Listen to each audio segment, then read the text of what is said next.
우리나라는 술을 참 좋아하는 문화죠. 그리고 술은 우리가 잘만 조절하면 꼭 나쁜 것처럼 안 보일 때도 있습니다. 분위기를 좋게 만드는 것 같고 또 진솔한 얘기를 할 때는 술만한 게 없어 보입니다. 이런 술, 크리스천은 마셔도 될까요? 사실 크리스천이 술을 마셔도 되는지 안 되는지는 헷갈릴만 합니다. 성경은 술에 대해서 매우 부정적으로 말할 때가 있어요. 그래서 어떤 크리스천들은 술을 마시지 않습니다. 그런데 성경에서는 술을 절제하면서 마시면 괜찮은 것처럼 보이는 구절들도 있습니다. 그래서 어떤 기독교인 분들은 술을 마시는 건 괜찮다는 결론을 내려요. 그런데 저는 오늘 여러분들께서 술을 마셔도 되는지 안 되는지에 대한 결론을 내리시기 전에 한 가지 사실을 꼭 알아주시면 좋겠어요. 그건 바로 이 성경 구절들이 기록되었을 당시의 술의 도수입니다. 우리가 도수를 고려한다면요, 신약시대에 소비되었던 일반적인 포도주는 오늘날 우리 마트에 진열되어 있는 알코올 음료들과는 상당히 달랐다는 것을 알 수 있어요. 우리가 신약시대의 포도주에 대해서 몇 가지 알아야 되는 사실이 있는데요. 첫 번째로 신약시대의 포도주는 증류주가 아니었습니다. 증류는 신약시대가 훨씬 지난 8세기에 발명되었고요. 신약시대에 사람들이 접할 수 있었던 가장 강한 포도주는 희석되기 전에 도수가 11에서 12% 정도였습니다.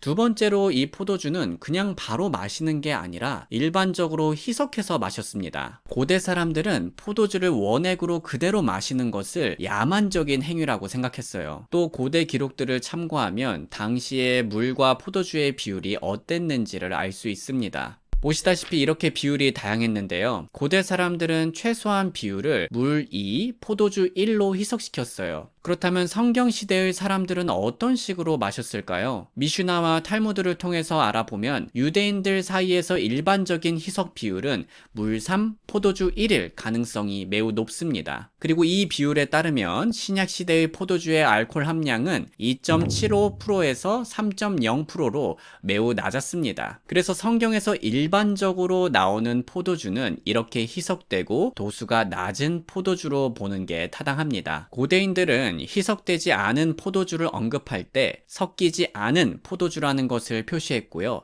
성경에서도 그런 표시를 하는 장면을 볼 수 있습니다. 성경에서 예수님과 제자들이 마신 포도주나 그리스도인들이 절제하며 마시도록 허락된 포도주에서는 섞이지 않은 이란 표현이 한 번도 사용되지 않았어요. 즉 성경에서 포도주와 관련된 지침들은 희석된 포도주를 기준으로 주어진 겁니다. 이 사실들을 통해 성경시대의 포도주와 오늘날 술의 도수를 한번 비교해보죠. 그래서 퍼센티지로 따지면요, 표에 나온 위스키 같은 경우는 성경시대 포도주보다 무려 1330%나 더 강하고요. 16도 정도 되는 우리나라 소주는요, 약 533% 정도로 더 강하고 5도 정도 되는 맥주는 66% 정도로 더 강합니다. 이처럼 우리는 도수가 상대적으로 낮은 맥주더라도요, 여전히 성경시대 기준에서는 일반적인 포도주보다 더 높은 도수였다는 것을 알 수 있어요. 그래서 만약 성경시대에 술을 절제하며 마셔도 됐으니까 오늘날 우리도 술을 절제하면서 마셔도 된다라고 말한다면 그건 적절한 적용은 아니에요. 왜냐하면 우리가 타이레놀 1개를 먹어도 된다는 글을 읽고요.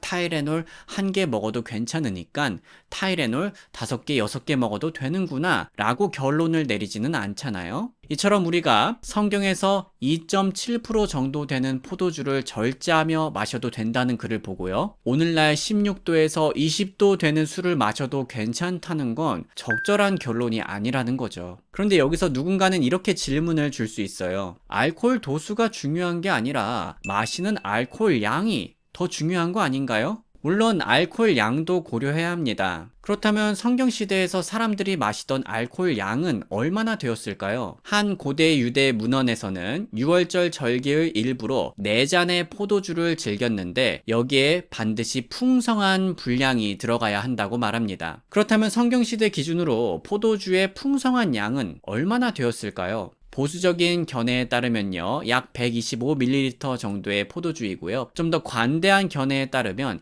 약 503ml 정도의 포도주예요. 그렇다면 각각의 견해에 따른 풍성한 양의 포도주는 알코올 함량이 어땠을까요? 보수적인 견해에서 풍성한 포도주에 들어간 알코올 함량은 3.7ml 알코올입니다. 관대한 견해에서 풍성한 포도주에 들어간 알코올 함량은 15ml 알코올입니다. 그렇다면 오늘날 우리가 술을 얼마나 마시면 보수적 견해에 따라 풍성히 알코올을 먹는 것과 같을까요? 6도 정도 되는 맥주는요, 60ml 정도 마시면 신약시대의 풍성한 기준의 알코올량을 다 마신 거고요. 위스키는 9ml 정도 마시면 신약시대의 풍성한 기준의 알코올량을 다 마신 겁니다. 16도 정도 되는 소주는 22.5ml 정도 마시면 신약시대의 풍성한 기준의 알코올량을 다 마시는 겁니다. 그렇다면 오늘날 술을 얼마나 마시면 관대한 견해에 따라 풍성히 알코올을 먹는 것과 같을까요? 6% 도수 정도 되는 맥주는요, 250ml 정도 마시면 신약시대의 풍성한 기준의 알코올량을 다 마신 겁니다. 40도 되는 위스키는요, 38ml 정도 마시면 신약시대의 풍성한 기준의 알코올량을 다 마신 겁니다. 16도 정도 되는 소주는요, 94ml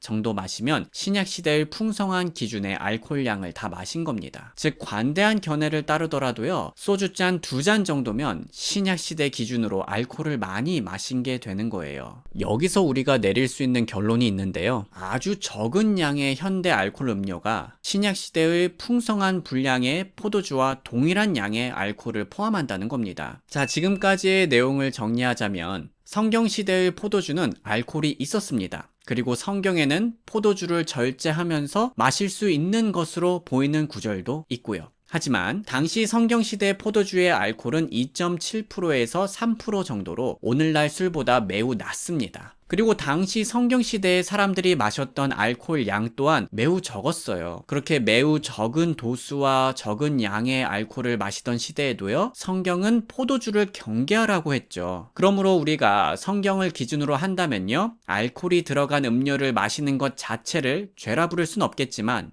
오늘날 일반적으로 지인들과 만나서 먹는 술의 양은 성경적으로 술 취하게 되는 아주 큰 죄를 짓는 겁니다. 그러므로 우리 크리스천들은 성경을 경고에 귀를 기울여서요, 오늘날 훨씬 더 강한 알코올 음료들을 훨씬 더 경계하고 절제하거나 또 금하는 것이 마땅합니다. 물론 이론적으로 볼 때요, 우리가 성경시대 기준의 알코올량을 고려하면서요, 소주 한두 잔 마시고 끝낼 수 있는 상황이라면 마시는 게 가능하긴 해요. 예를 들면 한두 잔 마신 후에 제가 기독교인이어서 취할 정도로는 마시면 안 됩니다 라고 말을 할 수 있겠죠. 하지만 제가 이 방법을 별로 권하고 싶지는 않습니다. 왜냐하면 우리가 일반적으로 술을 마시는 모임이 한두 잔만으로 마시고 끝낼 수 있는 게 아니잖아요. 그리고 상대방도 한두 잔 마시기 시작한 우리를 가만두지 않을 가능성이 높아요. 또 한두 잔만 마셨을 때는 우리가 안 마셨을 때보다는 더 큰 유혹이 오기가 쉽죠. 그렇게 어느새 그 한두 잔이 타협을 하다가 결국 한두 병이 될 수 있습니다. 그래서 저는 목회자로서 우리 사랑하는 교회 형제 자매님들께 술을 처음부터 마시지 않는 것이 가장 안전하다라고 말씀드리고 싶어요. 마지막으로 응원의 말을 하고 싶어요. 우리가 대학 생활을 하면서 술을 마시는 자리가 자주 생기죠. 그런 자리에서는 무언의 압박이 생길 수 있습니다. 그때 우리 크리스천 분들께서 사람들을 두려워하기보단 하나님을 더 믿고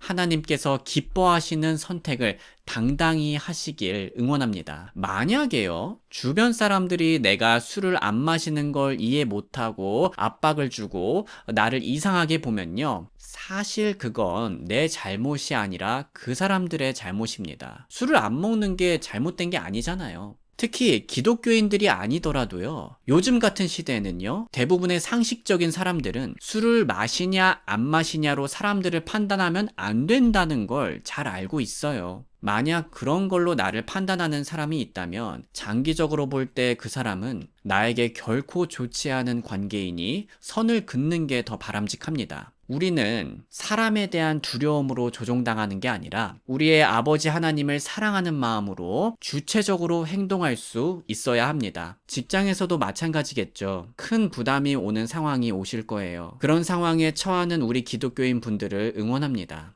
그리고 우리가 생각을 해보면요. 일반적으로 회식에서 술을 거부한다고 해가지고 직장을 잃지는 않습니다. 성숙한 상사라면, 그리고 배려심이 있는 동료라면 이해해 줄 거예요. 만약에 상사분이 이해해 주지 않는다면 사이가 어색해지는 기간이 생길 수도 있겠죠. 우리는 그런 상황이 오더라도 하나님을 의지하고 건강한 선을 긋는 법을 배우고 또 바르게 관계를 맺는 법을 배울 수 있습니다. 또 그럴 일은 일반적으로 없겠지만 만약에 하나님을 위한 선택으로 인해 내가 피해를 보거나 직장을 잃더라도요. 하나님께서는 우리의 필요를 채워주실 수 있으십니다. 조금 다른 예시를 들어볼게요. 저희 교회에서 한 형제님은 직장 면접을 보았을 때 주일날 회사가 부르면 교회 대신 회사에 나올 수 있느냐라는 질문을 받았습니다. 그 형제님은 자신은 기독교인이기 때문에 회사 일도 중요하긴 하지만 더 중요한 교회에 나갈 것입니다 라고 답했습니다. 그리고 형제님은 그 면접에서 떨어졌어요. 하지만 형제님의 이야기는 여기서 끝나지 않습니다. 하나님께서는 그 형제님께 다른 직장을 허락해 주셨고요. 무려 30년 넘게 한 가정을 잘 돌볼 수 있게 해주셨습니다. 이렇게 하나님을 믿는 믿음으로 결국 더 큰 복을 누리게 되는 경우는 성경에서도 우리가 확인할 수 있고요. 또 우리 주변 그리스도인들의 사례에서도 확인할 수가 있습니다. 사랑하는 형제 자매님들, 우리가 믿음으로 하나님을 따를 때